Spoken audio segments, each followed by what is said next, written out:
गुरुर्ब्रह्मा गुरुर्विष्णु गुरुर्देवो महेश्वरा गुरुर्साक्षात् परं ब्रह्म तस्मै श्री गुरुवे नमः। तस्मै श्री गुरुवे नमः। नारायणं नमस्कृत्य नरं चैव नरोत्तमं देवीं सरस्वतीं व्यासं ततो जयमुदीरयेत्। वक्रतुंड महाकाय सूर्यकोटि समप्रभा निर्विघ्नं कुरु मे देव सर्वकार्येषु सर्वदा।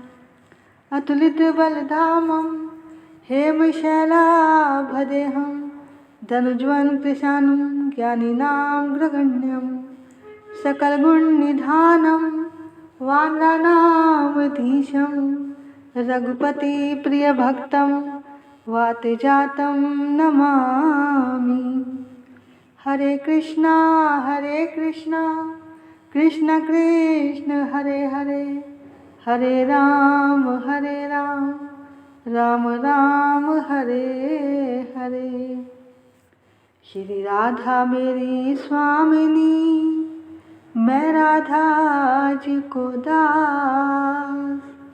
जन्म जन्म मोहे दीजियो श्री वृंदावन वास। जन्म जन्म मोहे दीजियो श्री वृंदावन वास। सब द्वारन को छोड़ के आई आप जी के द्वार। हे वृषभानु की लाडली जरा मेरी ओर निहार। जरा मेरी ओर निहार। श्री कृष्ण गोविंद हरे मुरारी हे नाथ नारायण वासुदेवा। श्री कृष्ण गोविंद हरे मुरारी हे नाथ नारायण वासुदेवा। हे नाथ नारायण वासुदेवा। हे नाथ नारायण वासुदेवा। श्री कृष्ण गोविंद हरे मुरारी हे नाथ नारायण वासुदेवा।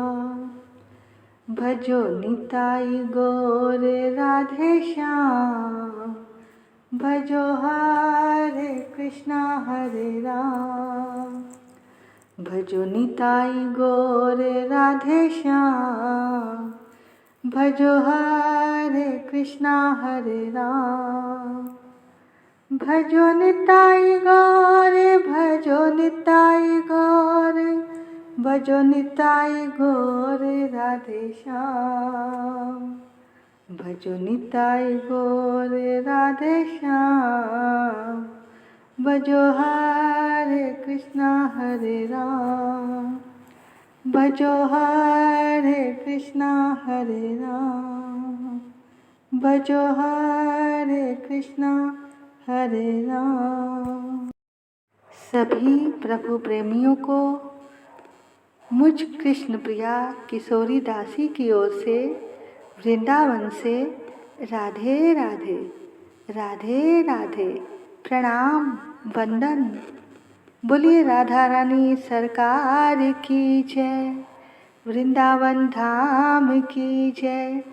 सद्गुरुदेव महाराज की जय। बांके बिहारी लाल की जय।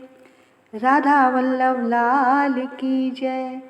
राधा रमण लाल की जय। चराचर में बसने वाले परमात्मा की जय। दिव्य कार्तिक मास की जय। प्रभु प्रेम देने वाले मास की जय। जय जय श्री राधे। जय जय श्री राधे। जय जय श्री राधे निताई गौर हरि बोल। देखो भैया, इस कार्तिक महीने का आदर सबको करना चाहिए। जैसे पौधों में तुलसी सबसे श्रेष्ठ है, नदियों में गंगा, ऐसे ही सारे मासों में कार्तिक मास सबसे श्रेष्ठ है। जो भी जीव इस महीने में भगवान की भक्ति करता है, व्रत रखता है, उस पर भगवान कृष्ण कृपा करते हैं। जो भगवान के भगत हैं, भगवान उनका बहुत ध्यान रखते हैं। वो भक्त वत्सल हैं। वत्स का अर्थ है समीप। जैसे गाय अपने बछड़े को अपने नज़दीक रखती है, ऐसे ही भगवान भी अपने भगत को अपने नज़दीक रखते हैं। जो भक्त होते हैं वो जैसे ठाकुर जी की पूजा करते हैं, वैसे ही इस महीने की भी पूजा होती है कि अब ये भक्ति का महीना आ गया। इस महीने की थोड़ी भक्ति भी आपको ज़्यादा लाभ दे सकती है। देखो, जब कोई भगवान से कुछ मांगता है कि धन दे दो, दौलत दे दो, गाड़ी दे दो, बंगला दे दो, तो भगवान उसे दे देते हैं, लेकिन वो खुद से दूर कर देते हैं। और सब लोग समझते हैं कि ये सब कुछ मिल रहा है तो भगवान की बड़ी कृपा है, लेकिन ये कृपा नहीं है, ये उनसे दूरी है।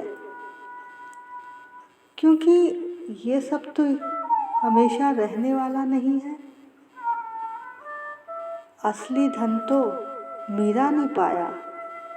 पायो जी मैंने राम रतन धन पायो, पायो जी मैंने राम रतन धन पायो। वस्तु अमोलक दी मेरे सतगुरु, कृपा कर अपनायो। पायो जी मैंने राम रतन धन पायो। तो मीरा जी ने असली धन पाया है, जो बढ़ता ही जा रहा है, बढ़ता ही जा रहा है, जो कभी खत्म नहीं होने वाला, अर्थात प्रभु की भक्ति, उनका प्रेम। और जो संसारिक लोग हैं, वो संसार की वस्तुओं, धन दौलत को ही इकट्ठा करने में लगे हुए हैं। देखो भैया, असली धन तो उनका नाम ही है, यही साथ जाना है। एक सुई भी आपके साथ नहीं जाने वाली। लेकिन भगवान कहते हैं कि भक्ति मैं किसी को कहने से नहीं देता, और ये सबको नहीं मिलती। लोग पाठ पूजा करके जो मांगते हैं, मैं वो उसको दे देता हूँ, पर अपनी भक्ति मैं हर किसी को नहीं देता। जैसे किसी कीमती वस्तु को हम लोग छुपा कर रखते हैं, ऐसे ही भगवान भी अपनी भक्ति को छिपा कर रखते हैं, ये नहीं देते। लेकिन ये जो कार्तिक का महीना होता है, इसमें वो अपनी कीमती सबसे बड़ा धन, अपनी भक्ति भी दे देते हैं।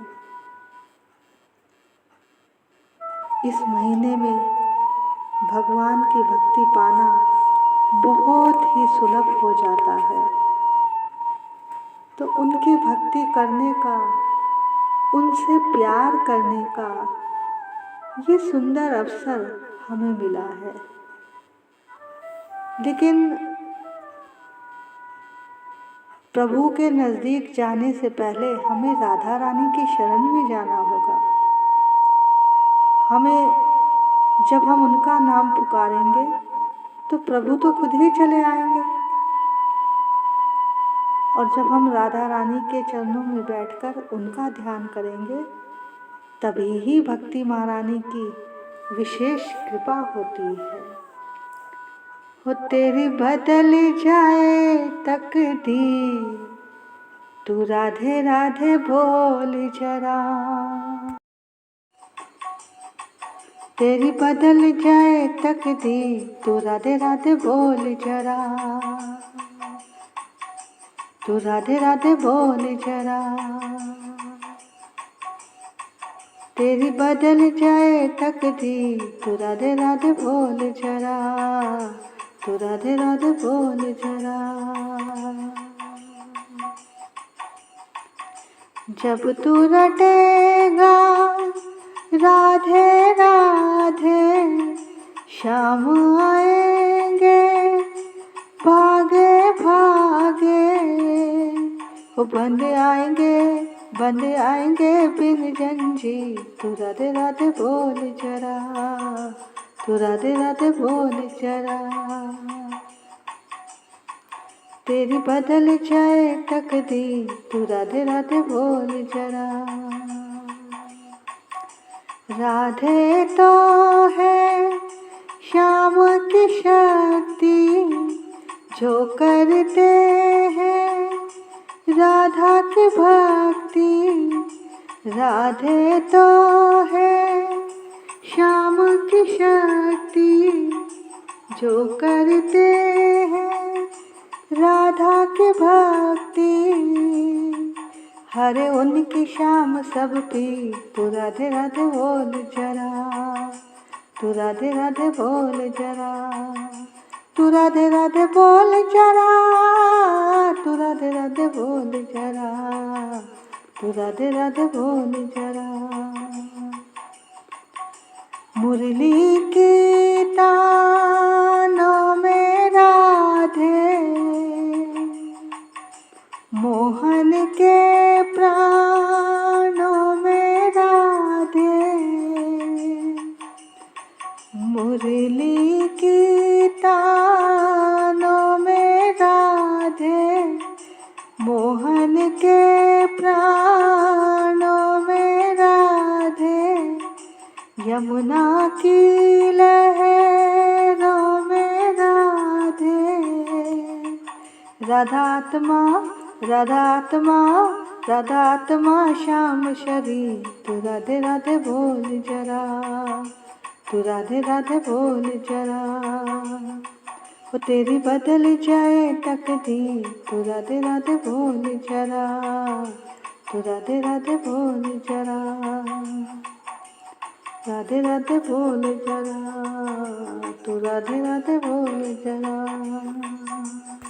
आइए अब कार्तिक मास की कथा की ओर चलते हैं। एक बार नंद रानी अपने कन्हैया के लिए दही मथ रही थी और दही मथते मथते कान्हा जी की लीलाओं को याद कर रही थी। तभी यशोदा मैया के बालों में से फूल गिरकर उनके चरणों में गिरने लगे। अब ये लीला कान्हा जी देख रहे थे। वो भी आकर यशोदा मैया की गोदी में बैठकर दही मथने लगते हैं। अब माता ममतावश अपने कान्हा जी को दूध पिलाने लगती है। श्री कृष्ण दूध पीने लगते हैं। तभी गैया मैया का जो दूध आंच पर चढ़ा हुआ था, तो गैया सोचती है अगर कान्हा जी अपनी मैया का ही दूध पीकर पेट भर लेंगे तो मेरा दूध नहीं पिएंगे।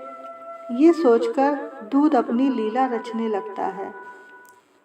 तब दूध उफान मार मार कर चूल्हे में गिरने लगता है, क्योंकि दूध सोचता है कि अगर श्री कृष्ण जी मुझे नहीं ग्रहण करेंगे तब मेरा तो उबल उबल कर जल कर मर जाना ही अच्छा है।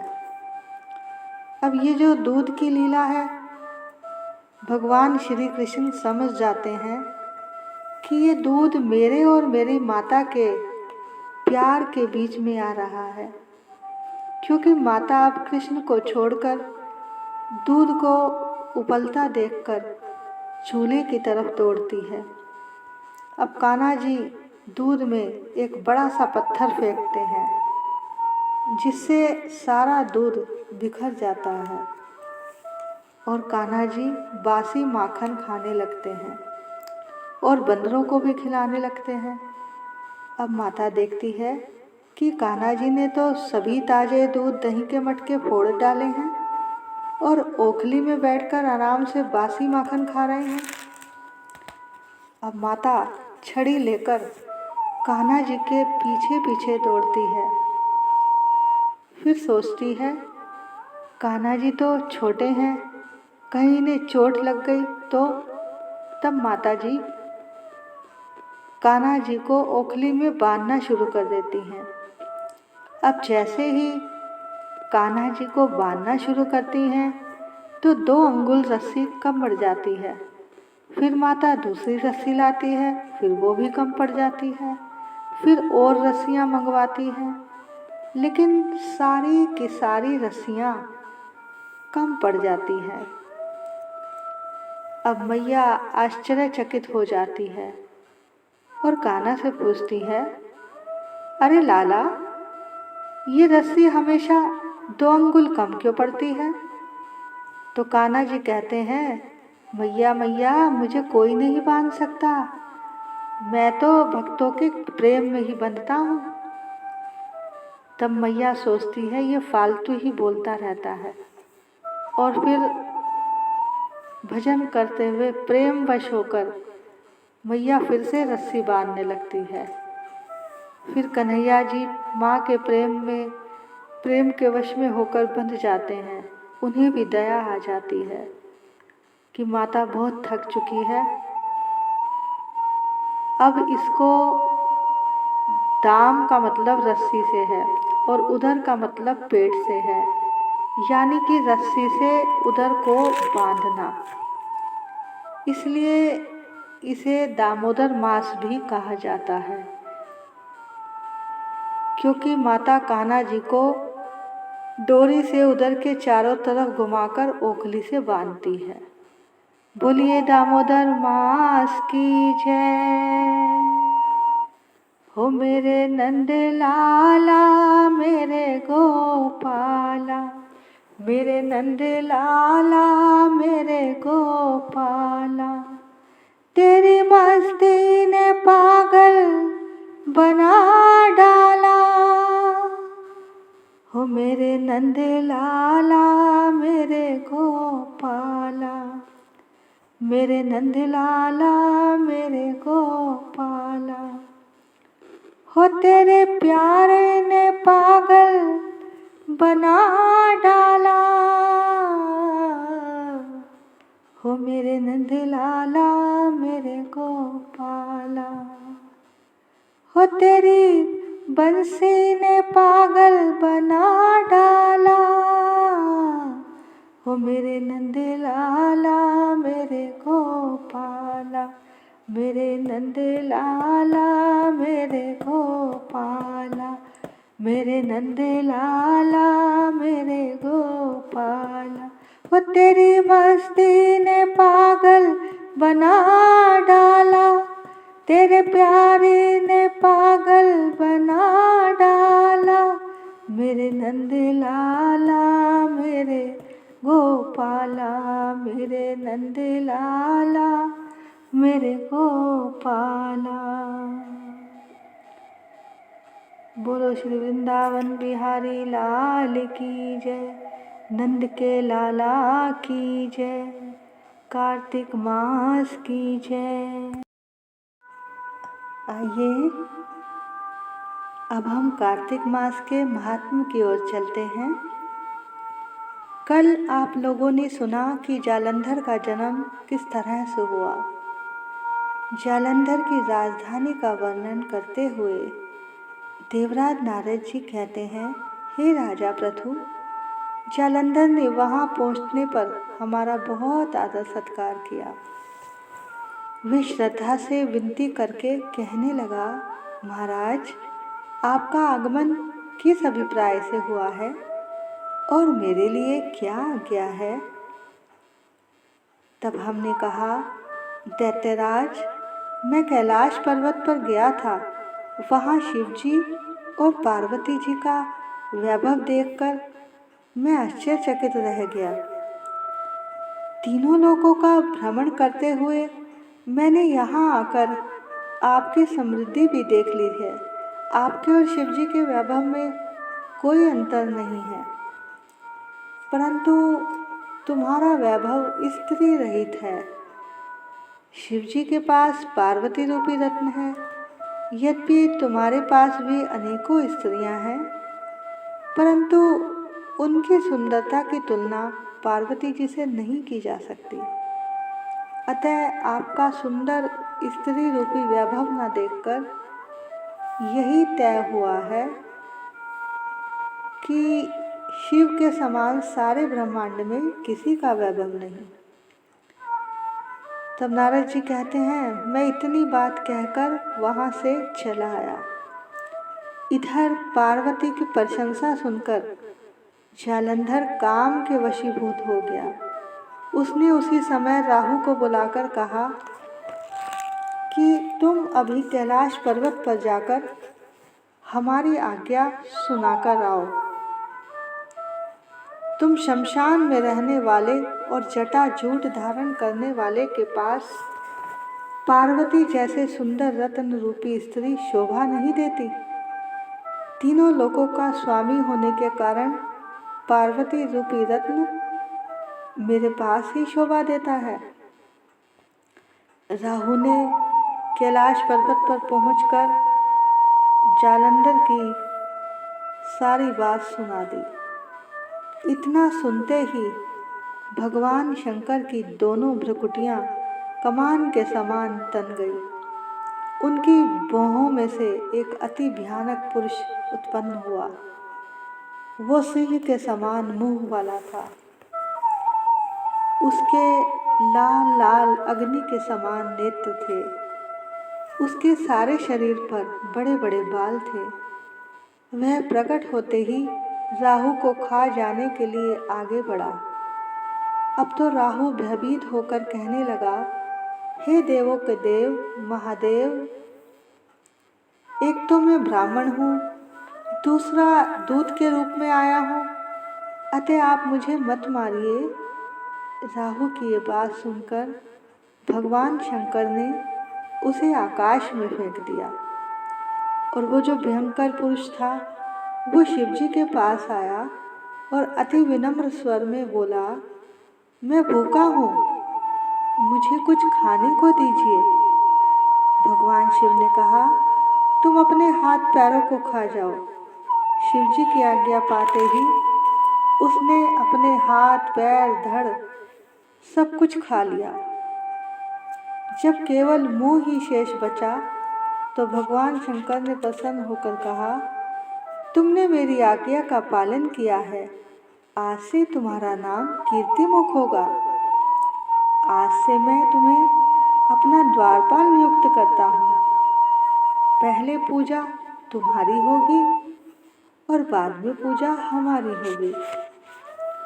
इस पूजा के बिना हमारी पूजा निष्फल ही रहेगी। उधर भगवान शिव द्वारा आकाश में फेंका गया राहु बर्बर देश में जाकर गिरा।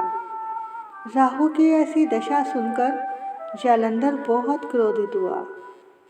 तब अपनी 1 करोड़ सेना लेकर दैत्यों की अपने पुर से शिवजी से लड़ने के लिए बाहर निकल गया। उसने सामने से आते एक आंख वाले दैत्य गुरु शुक्राचार्य और अंग भंग राहु को आते देखा, लेकिन यह अपशगुन देखकर भी वह वहां रुका नहीं दैत्य सेना सारे आकाश में बादलों की भांति छा गई। देवताओं ने दैत्यराज जालंधर को युद्ध करने आते हुए देखकर ये खबर भगवान शिव को दे दी। तब भगवान शंकर ने तुरंत विष्णु भगवान का स्मरण किया तो वो भी प्रकट हो गए। बोलो विष्णु भगवान की जय। भगवान शिव ने श्री हरि से कहा कि देवताओं को पीड़ा देने वाले इस दैत्य को आपने क्यों नहीं मारा? इतना ही नहीं, आप स्वयं श्री लक्ष्मी सहित उसके घर में विराजमान भी हो गए हैं। हरि ने उत्तर दिया कि हे भोलेनाथ, यह महादैत्य आपके अंश से पैदा हुआ है और लक्ष्मी जी का भाई है, इसलिए हम इसे मार नहीं पाए। अतः यह महादैत्य आपके हाथों से ही मारा जाएगा। ये सुनकर भगवान श्री हरि ने कहा, ये तेजस्वी दैत्य हमसे भी इस तरह नहीं मारा जाएगा। इसको मारने के लिए आप अपना तेज दीजिए। तब समस्त देवताओं ने व हरि ने अपना अपना तेज शिवजी को दिया। भगवान शिव ने उस तेज से एक ज्वालामाली सुदर्शन चक्र और एक वज्र बनाकर जालंधर से युद्ध करने के लिए तैयार हुए। शिवजी की भूत गणों की सेना में देवता गण भी सम्मिलित हो गए।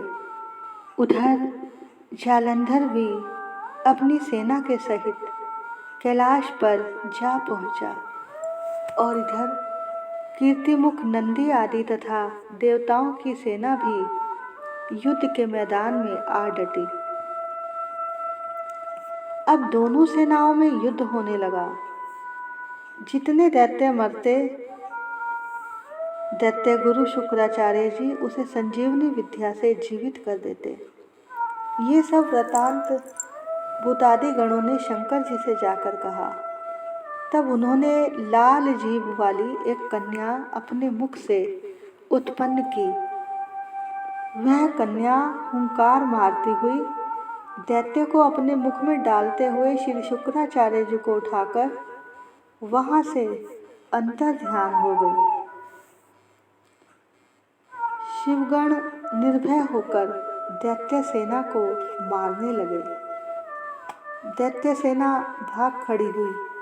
दैत्यों की सेना को इस प्रकार भागते देखकर जालंधर के सेनापति शुंभ निशुंभ और काल नेमि ने आगे बढ़कर देव सेना पर आक्रमण कर दिया। जब देव सेना दैत्यों की मार से विचलित हो उठी, तब भगवान शिव स्वयं नंदी जी के साथ आए और बाणों की वर्षा की। तब सारी दैत्य सेना भागने लगी। अब जालंधर आगे आया, तब भगवान शिव ने उसे मुक्का मारा और वो बेहोश हो गया। जब जालंधर ने देखा कि शिवजी जी को कोई नहीं मार सकता, तो उसने गंधर्व सेना रच डाली। तब युद्ध में अप्सराएं गायन और नृत्य करने लगी। भगवान शिव भी इस माया में फंसकर नाचने लगे। भगवान शिव को इस तरह से देखकर जालंधर महादेव का रूप धारण करके देवी पार्वती जी के पास पहुंचा और जब उसने पार्वती जी का सुंदर मुख देखा तो वो कामांध हो गया। पार्वती जी इस माया को पहचान गई और तुरंत अंतर ध्यान हो गई। तब जालंधर पुनः युद्ध क्षेत्र में आ गया। उधर जालंधर के जाते ही देवी पार्वती ने जैसे ही भगवान विष्णु का ध्यान किया, वो तत्काल उपस्थित हो गए और जालंधर के शीघ्र मारे जाने का आश्वासन देवी पार्वती जी को दिया। अब भगवान विष्णु विचारने लगे कि जालंधर से स्वयं ही अपनी मृत्यु का रास्ता जालंधर ने बता दिया है। यह दुष्ट वृंदा के पतिव्रत धर्म के कारण ही नहीं मर पा रहा। अब सभी को इस विपदा से निकालने के लिए मुझे ही कुछ करना होगा, क्योंकि ये ऐसे नहीं मरेगा। थोड़ी देर बाद भगवान शिव भी उस माया से बाहर आकर जालंधर के साथ युद्ध करने लगते हैं।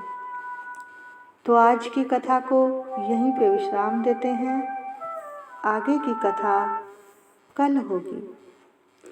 बोलो कार्तिक मास की जय, तुलसा मैया की जय, चराचर में बसने वाले परमात्मा की जय।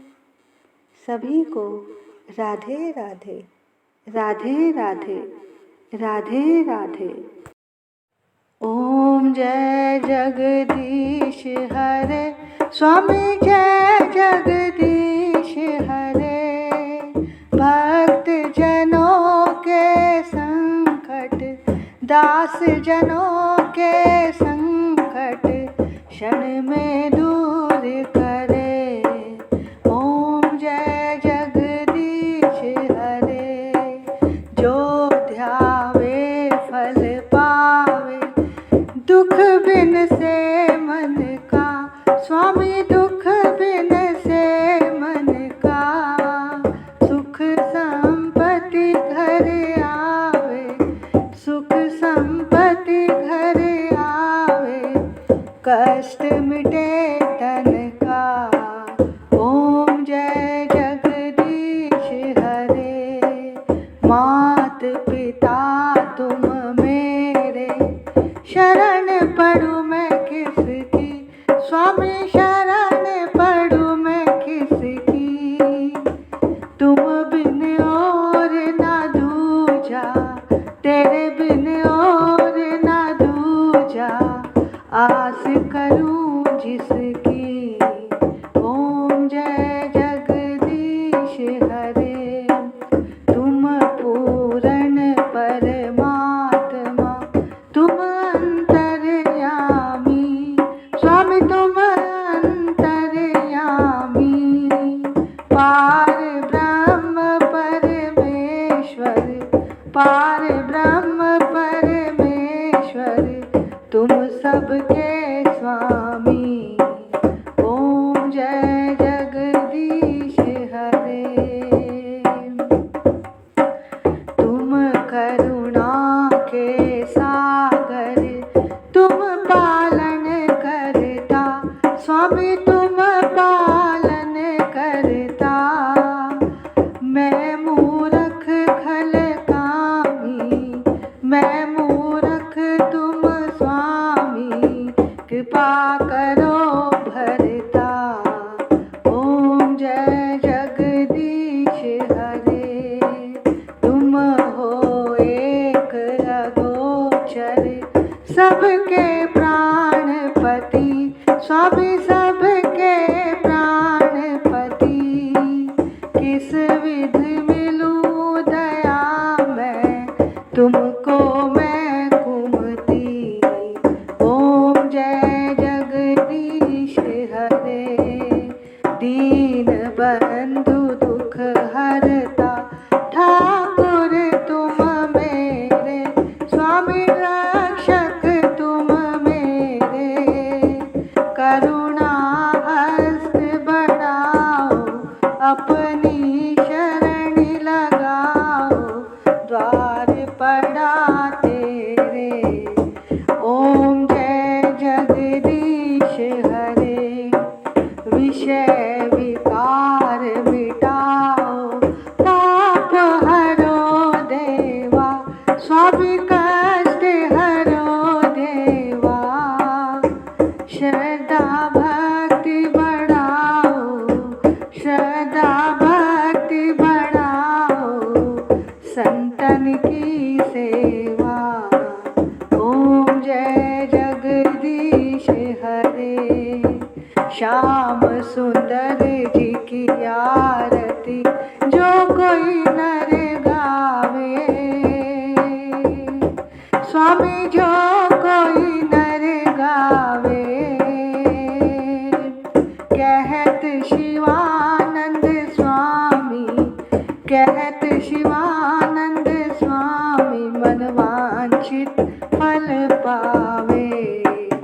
ओम जय जगदीश हरे, ओम जय जगदीश हरे, स्वामी जय जगदीश हरे। भक्त जनों के संकट, दास जनों के संकट क्षण में दूर करे। ओम जय जगदीश हरे। तुलसा महारानी नमो नमो, ठाकुर मन भानी नमो नमो, हरि जी की पटरानी नमो नमो, मेरे श्याम जी की प्यारी नमो नमो, मैं तो जाऊं बलिहारी नमो नमो, तेरी जोत जगाऊं नमो नमो, तेरी आरती गाऊं नमो नमो, तेरा हरि यश गाऊं नमो नमो।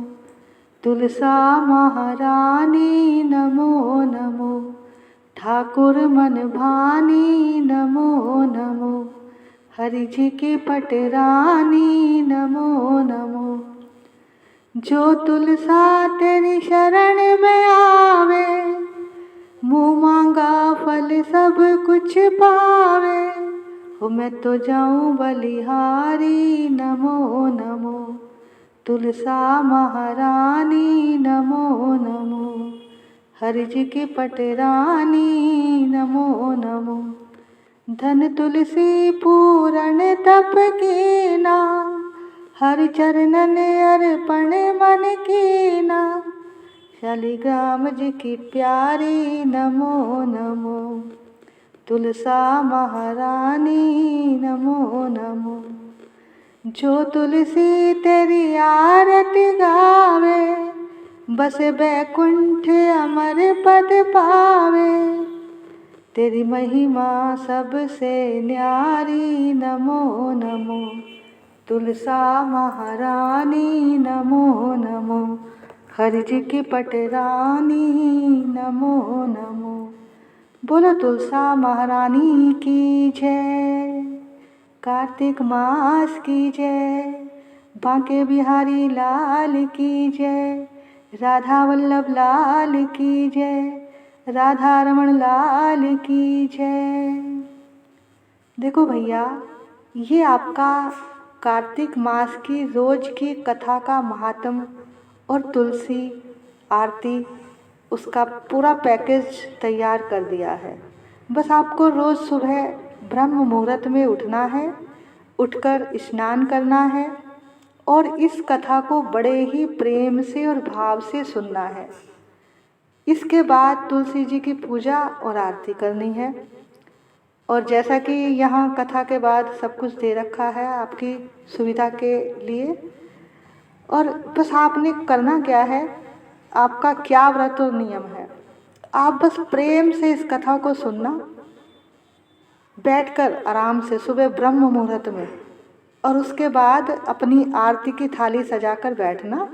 और जब इसमें आरती बोली जाए तो आप भी पहले ठाकुर जी की आरती करना और उसके बाद तुलसी जी की पूजा और आरती करना। इससे आपकी सारी पूजा पूर्ण हो जाएगी। जय जय श्री राधे, जय जय श्री राधे, जय जय श्री राधे, निताई गौर हरि बोल। राधे राधे, राधे राधे, राधे राधे।